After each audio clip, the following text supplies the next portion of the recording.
വെറുതെ കിട്ടിയാൽ ആസിഡും കുടിക്കും. നിങ്ങൾ കേൾക്കുന്ന ഒരു പല്ലവിയാണ്.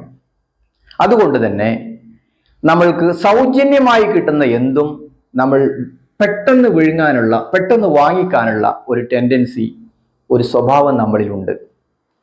അപ്പൊ എന്തുകൊണ്ട് ചിലവ് കുറഞ്ഞ, കമ്പാരിറ്റീവ്ലി ചിലവ് കുറഞ്ഞ ട്രീറ്റ്മെന്റുകളെ രോഗികൾക്ക് മുൻഗണന കൊടുക്കുന്നു?